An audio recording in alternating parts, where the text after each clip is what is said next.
everybody! This one is about how to get your horse to stand still while mounting. And I picked a horse like straight from the herd.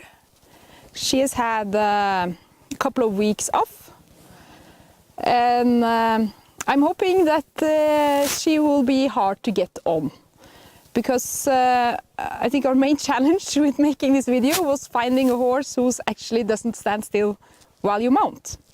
Well, with this particular horse I am kind of working on her to lower her neck when she's ridden, because she has a tendency to have a kind of a high and stiff neck. And she also has some I don't know, weird stuff going on with her bit, so I'm using the halter and the bit together.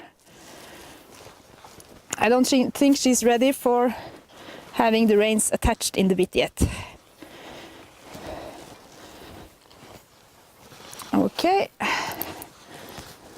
Yeah, I usually bring my whip around just to make sure the horse isn't afraid of it. Yeah, good girl. So I'm going to check on her lateral flexion, which is great. Yes, it's almost like she's following me and not the rein. So I can try the other way, because then I'm sure she follows the rein and not me. Yeah, good girl, this is great.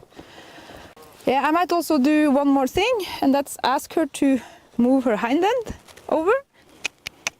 First I bend my body, then I give the signal, and crossing over, and thank you. So when I straighten up, the horse can stop.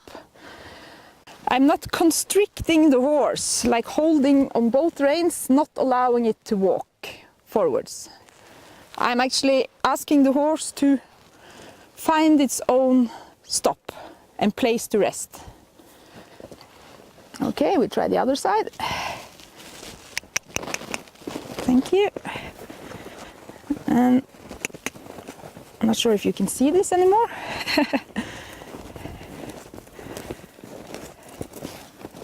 There we go. Good girl. Perfect. Do we need to back up a bit? Yes, we can do that. I first ask with my leg. Thank you. Good girl. Huh. She's very attentive, and I think it's amazing because I took her straight out of the herd, and she probably, a normal thing would be to kind of want to be over there and not be with me. But she knows that when I'm with her, she will not be constricted or held onto. She is allowed to tell me what she feels. And there's a saying, you know, that horses never lie. And I think that's true to some extent. But that's unless we have not been teaching the horse to lie to us. And I think the best way to teach a horse to lie is to constrict it and prevent it from moving when the horse wants to move. Because then you can get a horse that stands still, who is very obedient, because the horse knows that every time it moves, it's told to stand still or asked to back up or whatever. So it's kind of standing still, but in the horse's head, he wants to move or she wants to move. So I am very aware of that when I am training horses, and especially, you know, with the mounting thing. So I tend to have my inner rein slightly shorter, and you can easily bend your horse with the reins. And if the horse wants to move, just wait till it stops, and then you let go of the pressure.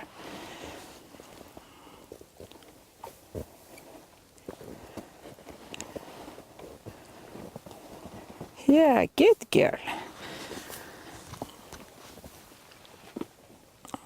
There are stuff going on here, and it's a good thing that we can solve it before we are on the horse. There you go. So it's important when you put put slight pressure here on the inner rein.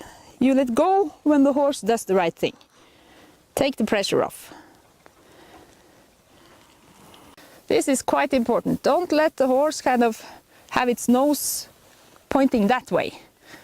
Because if it starts moving, you will head off in the direction of the horse's nose. So I'm trying this again, thank you. Now it's the mounting part. You see her neck goes up. She stands still. And I have now my inner rein shorter. So I make sure something happens here. Thank you. Good girl. She has definitely been doing quite a lot of lateral flexions. Yeah. Yeah. And her head is down. That's perfect, because that's what I'm working on.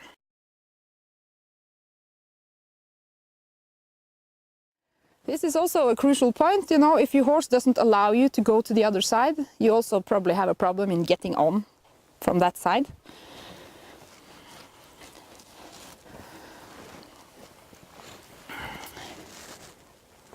Yeah, good girl.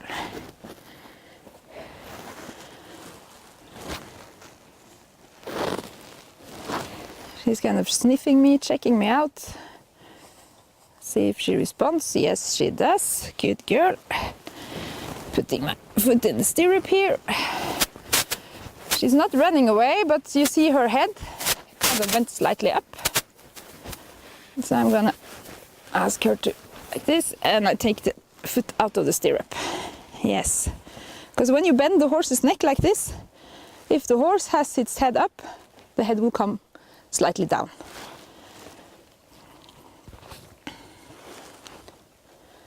Yes, and it's good to have a good starting point of relaxation. Yeah. Thank you. And now she's off again. Thank you. So I want the horse to kind of pay attention to me. I don't want to take the horse kind of by surprise. Suddenly I'm sitting in the saddle. And again, you see her neck is slightly stiffer now. Can I ask her to bend? Yes, thank you. And then I do the jumping up and down. If she moves now, it will be in a small circle because my inner rein is slightly shorter and the horse is bent in this direction. So I'm kind of not allowing the horse to look over there. Okay. Oopla. This was very good on this side because she kind of followed my inner rein while I was mounting. Yeah, thank you. Good girl.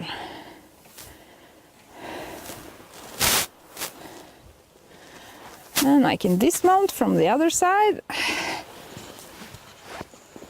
I have my other rein then slightly shorter, so if the horse moves, it will not move away, but in a circle around me.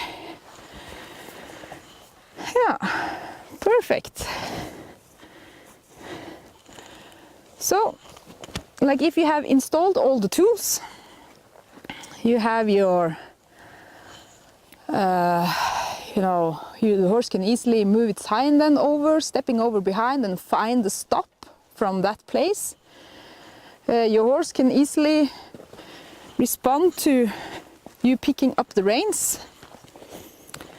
without starting to move around. Like this. I'm going to help her now a little bit by moving my feet backwards. Thank you. Because very important here, don't pull the horse's head. Have a kind of slightly pressure. The less the better. And let go. Because if you start pulling, the horse will usually pull in the opposite direction. And we don't want that. We want to teach lightness.